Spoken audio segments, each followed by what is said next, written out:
Olá a todas e a todos, sejam muito bem-vindos a esse que é o nosso e também vosso Camacel News. O Camacel Atualidade, o espaço aqui do nosso canal onde tratamos vários temas sobre o universo fantástico da resolução extrajudicial de litígios, arbitragem, mediação, conciliação, do board, práticas colaborativas e outras formas adequadas de tratamento e resolução de disputas, de conflitos, de litígios, etc. Não é? Nós aqui tratamos desse universo fantástico de composição de controvérsias entre as pessoas físicas e pessoas coletivas. Para o dia de hoje, queremos fazer uma proposta nova de um leque de eventos, de vídeos que hão de tratar temas, um tema em concreto, à semelhança daquilo que já fizemos com outros vídeos, quando falávamos, por exemplo, sobre o contencioso administrativo, a arbitragem, no caso em concreto na administração pública, quando falávamos do corredor do Lobito e outros temas que aqui tratamos. A verdade é que muitos desses temas não foram fechados. E não foram fechados porquê? Porque nós lançamos sempre um desafio aos nossos amigos no sentido de nos acompanharem e apresentarem questões, apresentarem sugestões e termos um determinado número de subscrições que possam de facto refletir a importância e o interesse das pessoas na busca de determinadas informações. A verdade é que até agora, de todos os desafios que lançamos, não logramos êxitos em nenhum deles, seja o número de subscrições, o número de comentários e, hum, e intervenções vossas nunca foram as suficientes para fecharmos determinadas gavetas e continuam até agora, infelizmente, abertas. E hão de continuar porque o desafio, o desafio se mantém. Com esta não será diferente. Nós nos propomos agora falar dos centros de resolução de litígios. Várias vezes nós comentamos, e em vários vídeos e em ocasiões distintas, nós aqui falamos no Camacel da existência de centros de resolução de litígios. Estão lembrados do decreto 4/06, que é o decreto que marca, de facto, a criação dos centros de resolução de litígios, na medida em que é um instrumento legal que sustenta esta realidade. Porém, também já vimos e discutimos essa questão aqui em vários outros vídeos no canal. Sugiro que procurem por esses vídeos, que de facto nós temos em Angola um sistema que não é uniforme relativamente à criação dos centros de resolução de litígios. Ou seja, há situações em que de facto há essa estrutura criada e competências delegadas ao Ministério da Justiça e dos Direitos Humanos para a criação dos centros de resolução de litígios, mediante despacho competente do Ministro do Pelouro, mas também temos situações várias em que o legislador opta por uma autorização direta da lei para a criação de determinados centros, pelo que fica aqui a questão de se discutir se efetivamente esses centros devem ou não devem ser tutelados pelo Ministério da Justiça, uma vez que não foi ele quem os criou, se têm ou não têm competências para exercer ou administrar, gerir determinados tipos de processos ou procedimentos, se carecem ou não carecem de autorização do Ministério da Justiça para o efeito, e se o despacho, ou os despachos, minto, e se a previsão legal sobre a sua criação fica apenas pela criação ou também pelo exercício da atividade e se afasta ou não afasta, uma vez não tendo sido criados pelo Ministério da Justiça e dos Direitos Humanos, a supervisão desse pelouro por via da sua Direção Nacional Especializada. Pronto, se levantam uma série de questões devido a essa dispersão e falta de coerência e alinhamento no que respeita à criação dos centros de são de litígios. Mas a verdade é que eles estão aí, existem alguns centros, e é sobre eles que nós queremos falar, porque se tem comentado, se tem discutido, se efetivamente existem os centros de são de litígios. Já quem me questiona nas aulas e às vezes a nível da discussão técnica com os colegas, seja na academia, seja na advocacia, seja nos pequenos círculos que temos em que se discutem matérias da arbitragem e resolução de litígios, se de facto como é que podem construir uma boa cláusula arbitral quando não sabem não conhecem o regulamento dos centros e, aliás, não sabem sequer se existem mais centros e quantos centros existem para o efeito. Na medida em que, aqui lançando também uma crítica aos centros existentes, poucos, muito poucos, quase nenhum, publicitam a sua existência. E podiam fazer de diversas formas, patrocinando eventos, realizando eventos, em, divulgando os relatórios e outras tantas formas que se podia fazer, que se podem fazer para de facto mostrar e demonstrar que os centros estão vivos, que estão presentes. Mas a verdade é que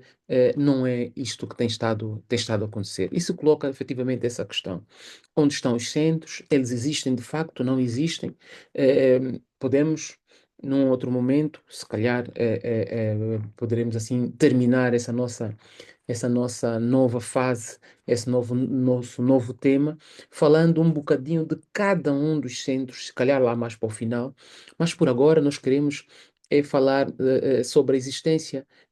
dos centros. Existem, não existem, quantos centros existem? E se calhar aqui um outro desafio, qual deles é o mais antigo? É, eu acho que podíamos começar até por aí, né? Tentarmos analisar e vermos efetivamente qual dos centros de resolução de conflitos é o mais antigo. Temos vários centros de resolução de litígios em Angola, vou já dizendo. Pode parecer que não, e pode parecer para muitos, efetivamente, que essa informação não seja verdadeira ou que soa a novo, mas a verdade é que nós temos vários centros de resolução de litígios. Aqui um marco importante com a publicação do decreto 4/6, efetivamente deu-se um impulso para a criação dos centros de resolução de litígios. É conhecido por todos que a nossa lei da arbitragem voluntária é de 2003, mas que a arbitragem em Angola existe no ordenamento jurídico há muito mais tempo. Mas a verdade é que tem esse grande marco legal com a publicação da Lei de Arbitragem Voluntária, a Lei 16/03, e também esse outro marco, não menos importante, que é exatamente o Decreto 4/06, que permite então a criação dos centros por essa via, por via do despacho do Ministério da Justiça e de uma forma que entendemos muito melhor elaborada. Uma nota que também aqui deve-se apresentar. Nem sempre é assim. Nem todos os ordenamentos jurídicos optaram pela criação dos centros de resolução de conflitos por via de despacho. Há alguns, como é o caso do brasileiro, que é muito mais aberto, e cria ou estabelece uma série de balizas para que os centros de resolução de conflitos possam funcionar. E uma vez respeitadas essas balizas, esses critérios, os centros podem efetivamente, de forma livre, funcionarem, claro, com uma batuta, com uma atenção, porque estão a fazer, de facto, aqui o exercício de uma atividade que se prende com a realização da justiça, não se faz de forma leviana, há aqui uma atenção dos órgãos públicos também competentes para o efeito, mas, no entanto, no que respeita à sua criação como tal, não carecem de um despacho ministerial para o efeito. Diferente de Portugal, que, como nós, tem de facto esta premissa, ou seja, há um instrumento legal próprio que permite a criação de centros. Mas, com a particularidade que já dissemos no início, que nós aqui temos um sistema que eu chamaria misto, que eu chamaria, pá, diria até um bocadinho confuso, diria, com devido respeito ao legislador, porque são caminhos que diferente, por exemplo, do brasileiro, que há liberdade, aqui ou é o legislador num determinado instrumento que diz que pode-se criar o centro, ou que estão criados, ou que devem funcionar esse ou aquele centro, e noutros que de facto sujeita a todo um escrutínio, a toda uma avaliação preventiva e sucessiva da criação de condições para que os centros efetivamente funcionem, que existam primeiro e depois que se garanta o seu funcionamento adequado. Mas nem sempre, infelizmente, nem sempre é assim, não é a regra que nós temos, na medida em que não podemos aqui nivelar as competências do órgão executivo, do governo, no caso aqui o Ministério da Justiça e dos Direitos Humanos, e o órgão legislativo. São ambos órgãos de soberanias definidas por via de instrumentos legais, a realização ou a autorização ou a definição dos critérios para funcionamento desses centros e depois disso, seja pela Assembleia Nacional por via da lei, seja por despacho governamental do Ministério Y ou Z, ou do ministro Y ou Z, no caso aqui os despachos de autorização, que vêm sustentados, esses também, com o diploma legal, no caso aqui o decreto que sobre essa matéria versa, bem, então entendemos que de facto temos aqui uma miscelânea que nem sempre é congruente. E muitas vezes até coloca de facto desafios muito grandes na definição e na realização desse mesmo desiderato. De tal sorte é que de todas as instituições, e temos uma série delas, que por força da lei diretamente estão determinadas, ou vem determinada a competência, a possibilidade de criarem centros de resolução de conflitos, nenhuma delas, absolutamente nenhuma delas, tem um centro de resolução de conflitos a funcionar. O único exemplo que nós podemos aqui apresentar é que não é um centro como tal, é um serviço de resolução de conflitos, e no caso um serviço de mediação de conflitos, é o serviço alocado à Inspeção Geral do Trabalho, que realiza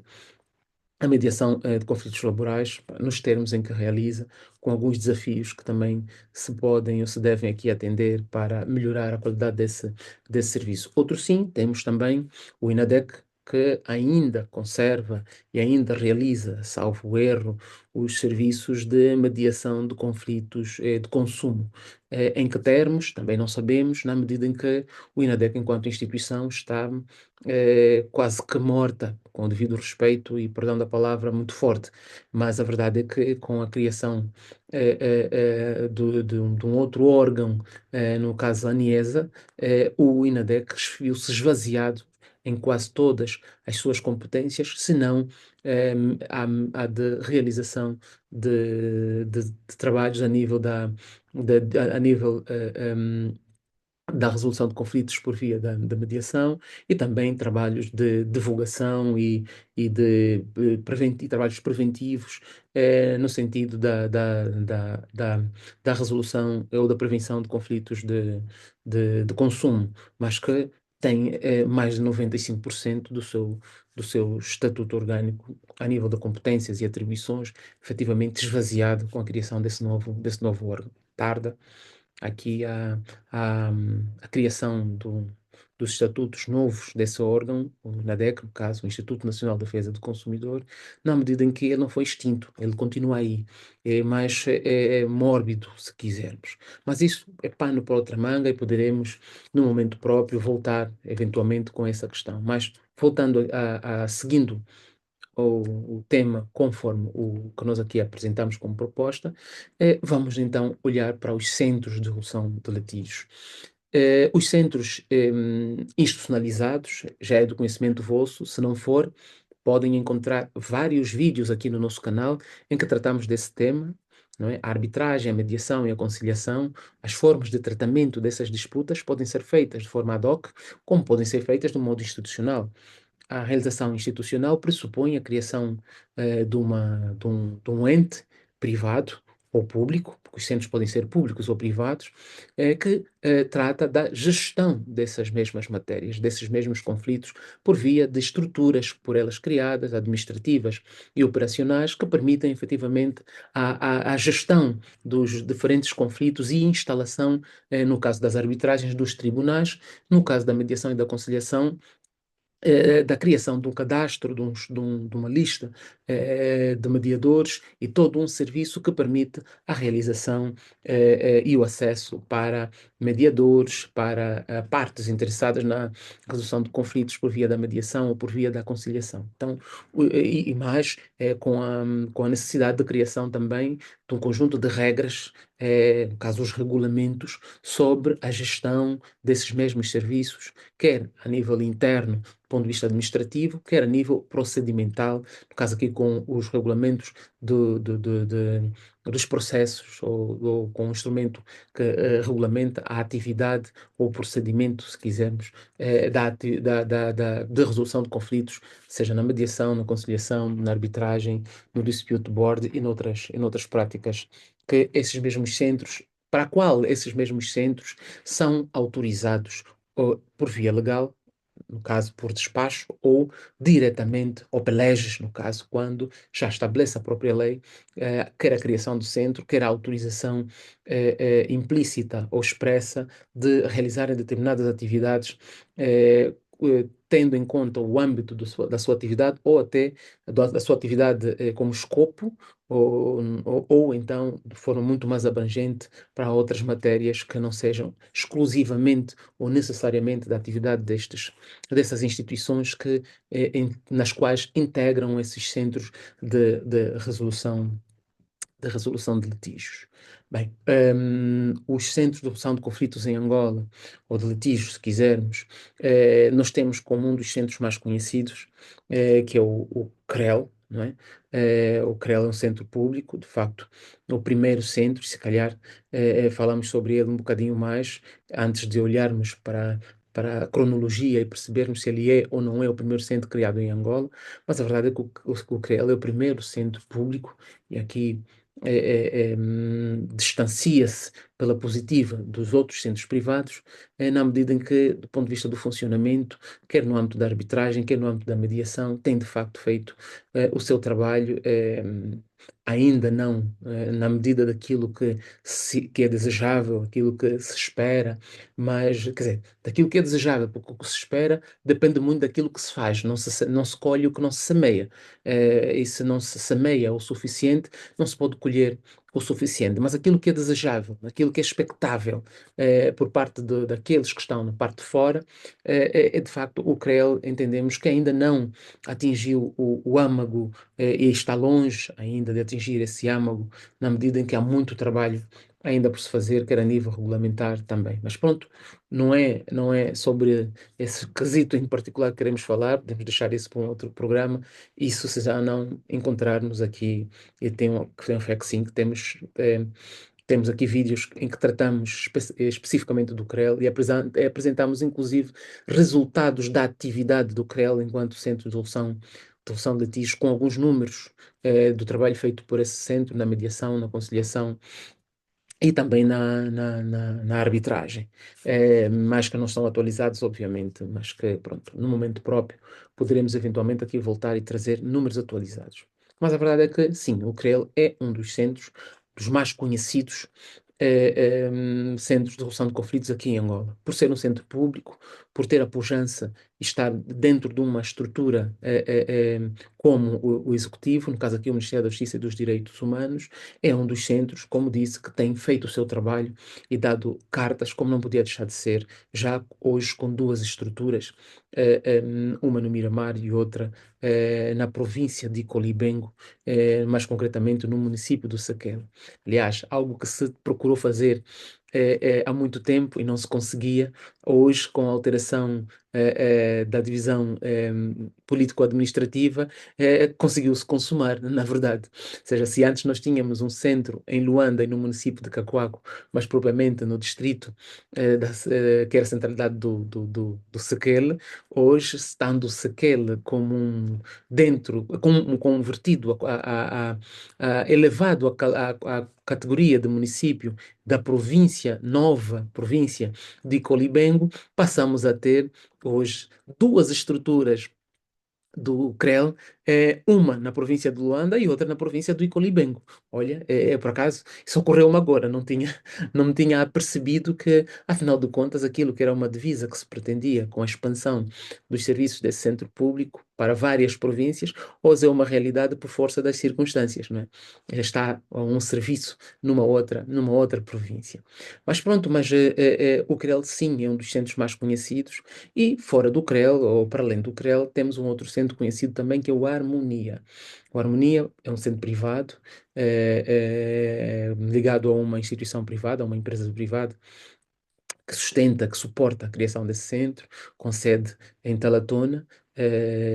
e que também tem estado a dar as suas cartas, fazendo o seu trabalho. Aliás, eu tenho uma ligação com a Harmonia. Profissionalmente, já ocupei a função de secretário para processos e, posteriormente, a função de secretário-geral do Centro do Centro Harmonia, pelo que tenho de facto aqui uma ligação com esse grande centro privado, que, como disse, reitero, que tem feito o seu trabalho, dos centros privados, aquele que efetivamente tem se mostrado muito preocupado com a atividade, quer na divulgação, quer no acolhimento de determinados serviços do Harmonia e no Harmonia, como diz o seu mentor, o grande impulsionador, o professor José Lopes Semedo, porquanto esse centro recebe também atividades outras e de terceiros, quer arbitragens, quer atividades formativas, no caso aqui arbitragens ad hoc, sediadas no Harmonia, como também realiza arbitragens com base no seu regulamento, ou seja, arbitragens institucionalizadas propriamente ditas. E se quiséssemos aqui, e proponho, se calhar, que fiquemos por aqui, para deixarmos para um outro programa, para não fazermos vídeos muito extensos, falar dos centros mais conhecidos, e depois, então, no próximo vídeo, poderemos falar dessa cronologia sobre aqueles que são os centros que existem em Angola, quantos, a nível do número, depois cronologicamente qual deles o mais antigo. Mas hoje, ou por agora, ficando por essa questão, os centros mais conhecidos, de facto, são esses dois grandes centros. E com uma divisão que aqui, ou alguma característica que aqui também é importante dizer. Um é um centro público, e o único centro público que efetivamente trata de matérias genéricas a nível da resolução de extrajudicial de litígios, mediação, conciliação e arbitragem, e o outro é um centro privado com a mesma vocação em matéria de resolução de litígios, porém com o serviço de mediação, tanto quanto me consta, ainda não autorizado para a realização de mediações institucionalizadas harmonia. Mas o que não quer dizer que eles não façam ou que não possam fazer não possam fazer. Eles não terão o caráter de uma mediação institucionalizada, porém, podem ser geridos, podem ser administrados e sediados naquela instituição, nesta instituição, que é o Harmonia, mediações e conciliações várias, no caso, ad hocs. Esses centros funcionam há bastante tempo, isso podemos aqui dizer, vamos precisar o tempo, porque vai ficar para o próximo vídeo, em que falaremos de facto da data em que esses centros foram criados, mas são os centros que de facto têm estado a dar cartas, têm estado a fazer o seu trabalho. Aliás, a primeira arbitragem institucionalizada, a primeira sentença arbitral de uma arbitragem institucionalizada ou institucional em Angola foi prolatada no CREL e teve como presidente deste tribunal arbitral a nossa competentíssima professora Sofia Val, que de facto tem esse marco na história da arbitragem angolana, como tendo sido a primeira presidente a prolatar uma sentença institucional, está num centro público. A verdade não é a mesma para os centros privados, né? Quem foi o primeiro? Que arbitragens decorreram no centro privado? Sei que o Harmonia já teve arbitragens realizadas no Harmonia. Eu próprio já participei em arbitragens no Harmonia, não como árbitro, mas como advogado, e em pelo menos duas arbitragens no Harmonia, mas que também, de facto, é um centro que tem estado, veja-se em conta, apresentado números da sua atividade. Aliás, eu diria que, dentre os centros privados, o único que apresenta números sobre a sua atividade. Os outros tantos não apresentam. E questiona-se aqui, têm números? Não têm? Esse é um outro ponto, é um pano para outra manga que se poderá depois analisar, porém, a verdade é que o Centro Harmonia, enquanto centro privado, de facto, é o mais conhecido, é o mais reputado e que se tem, de facto, elevado da melhor maneira, apresentando e realizando várias atividades de divulgação dos métodos de solução de conflitos. Estou aqui lembrado do Hora da Harmonia, que é um programa que temos no YouTube, em que esse centro aborda várias questões de importância para a arbitragem, dentre elas, escalpeliza os seus instrumentos regulatórios em vários vídeos, acho que 12 ou 3, em que o próprio professor José Lopes Semedo apresenta o centro e fala a respeito do centro. Tive a felicidade de ser convidado noutras vestes para estar neste centro, nesse grande centro privado, e falar um bocadinho sobre a solução de conflitos, em pelo menos três oportunidades, Amora na Matriçoa, e, e falamos longamente sobre a resolução de conflitos no centro Harmonia, que de facto demonstra de facto que está aí, que está vivo, que tem funcionado e que aguarda pela visita de todos que queiram naquele centro ver resolvidos os seus conflitos, ver sediadas as suas arbitragens ou mediações. E a mesma coisa com o CREL, de facto, enquanto centro público, na escolha e na criação, na estruturação das cláusulas de resolução de conflitos, nas convenções, no caso de arbitragem, de mediação ou de conciliação, é muito bom ter em consideração a existência desses dois centros, na medida em que se podem comparar tabelas de preços, a localização e outros itens que de facto possam ser importantes para a escolha do melhor lugar para sediar a arbitragem ou do melhor lugar ou do melhor regulamento para, com base no mesmo, ver desenvolvido o procedimento arbitral, o procedimento de mediação ou o procedimento de conciliação. Lembrando aqui que os centros públicos têm essa grande mais-valia a nível da mediação e da conciliação, considerando o facto de, não existindo o Cadastro Nacional de Mediadores, poderem os seus mediadores, ou as mediações realizadas pelos seus mediadores, terem o caráter de título executivo e permitirem uma grande abreviação, permitam o termo, no decurso do prazo e do tempo para poder ver resolvida em definitivo as contendas, nos casos raros, em que não há cumprimento voluntário dos acordos lavrados em sede de mediação ou de conciliação. Então, esses dois centros, de facto, são os mais conhecidos que nós temos cá em Angola. Falar da arbitragem, ou da mediação, ou da conciliação, ou do procedimento de resolução de conflitos a nível dos centros em Angola, não se pode de maneira nenhuma falar sem citar esses dois grandes nomes, os nomes desses dois grandes centros, sendo um privado e outro público. No caso, o centro público, que é o CREL, e o centro privado, que é o Harmonia. Fixem esses nomes, procurem mais elementos e mais informações a respeito desses dois centros, e que, na próxima, no nosso encontro, começaremos então a falar dos centros, qual deles os mais antigos e quantos centros existem em Angola. Do número, que não é muito vasto, posso já dizer que são menos de 10 centros, e ainda assim muitos ficaram surpresos, porque há quem pensa que de facto só temos um centro, que é o centro público. Não, existem muito mais centros, são menos de 10 centros, é verdade, mas existem muito mais centros. Nós vamos falar de cada um deles aqui no nosso canal, nos próximos vídeos. Mas que fique de facto essa nota desses dois grandes centros que funcionam e funcionam no pleno, funcionam muito bem, porque os conheço, podem e devem melhorar, há espaço suficiente para melhorar, nunca é demais, é sempre necessário, mas que de facto são os dois grandes centros de referência em Angola no que respeita à atividade institucionalizada de redução de litígios. Bem-aja a todos, e então o próximo vídeo, ou para o próximo vídeo, começaremos a falar então dos centros de resolução de conflitos, qual deles o mais antigo, quais são as datas de criação desses centros, contando obviamente a partir da gênesis que decorreu depois da publicação do Decreto 4/6 e mais recentemente com a publicação da Lei de Mediação de Conflitos e Conciliação, que sobre essa matéria também versa no que respeita à criação dos centros de mediação e conciliação de conflitos. Bem-aja a todos e até a próxima. Subscrevam o canal, partilhem as informações que nós aqui apresentamos, e apresentem-nos as vossas sugestões, sempre muito bem-vindas. Obrigado a todos e até já.